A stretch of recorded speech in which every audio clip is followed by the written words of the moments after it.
Salut tout le monde, j'espère que vous passez une bonne après-midi. Je suis allé faire un petit tour aux champignons. Je suis surtout allé voir s'il n'y avait pas de girolles. Et je suis tombé sur les trempettes de la mort. Alors il y en a là. Il y en a là, je me suis dit je vous les filme, comme ça vous voyez comment elles poussent. Là elles poussent en groupe. Il y en a encore là-bas. Là-bas, ça s'étend de l'autre côté, je vais les filmer là-bas pour voir.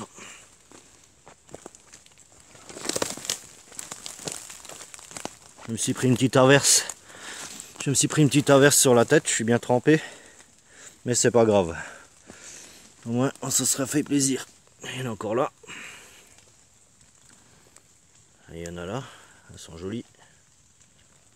Il y en a une bien grosse là. On va la cueillir celle-ci. Voilà. Une jolie trempette. Il y a même des petites qui viennent encore. On est encore là-bas. Là, je vois que ça s'étend même. Je vois que ça s'étend même plus loin. Plus loin là-haut dans la mousse. Eh bien, je vais les cueillir. Je vous montrerai une fois cueillis à la maison. Je vais pas trop m'attarder parce que il y a de l'orage dans l'air là. Et à moins que j'en croise encore en rentrant, je vous montrerai la cueillette. Je pense que celle-ci, je vais les faire, je les ferai sécher. Elles seront bonnes dans un bon ragoût avec du gibier ou autre chose. Allez, à plus. Là, j'ai fait encore une vingtaine de mètres et encore des petites touffes de trempettes de la mort. On en a là. Et on en a là. Comme je vous ai dit la dernière fois, ils poussent en touffe. Là on en a aussi des jolis. Encore une petite touffe ici. Je vais aussi les cueillir.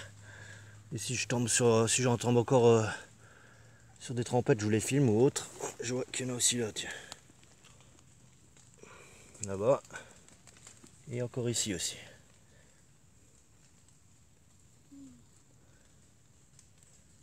Voilà, je vais les cueillir et je vais avancer.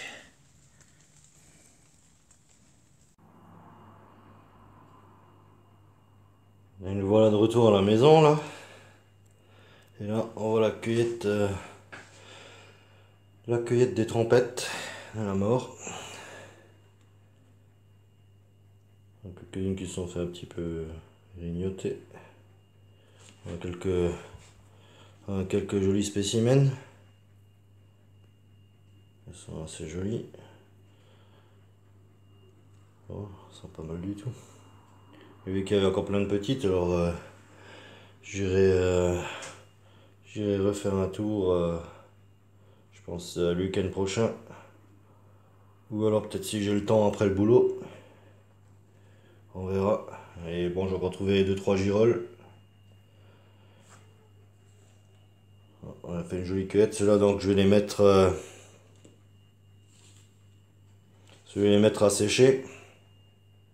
Les mettre à sécher, ensuite je les mettrai dans un bocal une fois qu'ils sont bien sèches, bien sûr.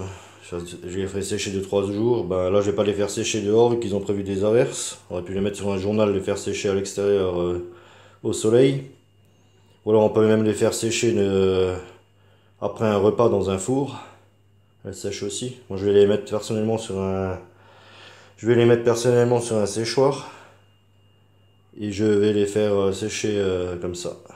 Séchoir électrique. Je vais les faire sécher comme ça sera plus rapide. Et après donc je les mets dans un bocal à conserve. Et on peut les garder comme ça très longtemps.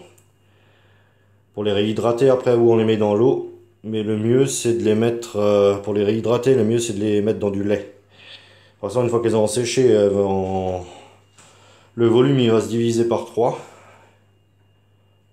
Alors voilà quoi. Après on peut les mettre, pour les réhydrater comme je dis, dans du lait. Et après une fois qu'ils sont réhydratés, on les rince un coup. Et on peut les mettre dans le ragoût, dans le ragoût de chevreuil, sanglier, lièvre. Avec du gibier c'est meilleur. Bon, après on peut le mettre dans du bœuf aussi, hein. C'est pas mal non plus. Moi je vous remercie d'avoir regardé la vidéo et je vous souhaite une bonne fin de journée. Allez, ciao, à plus.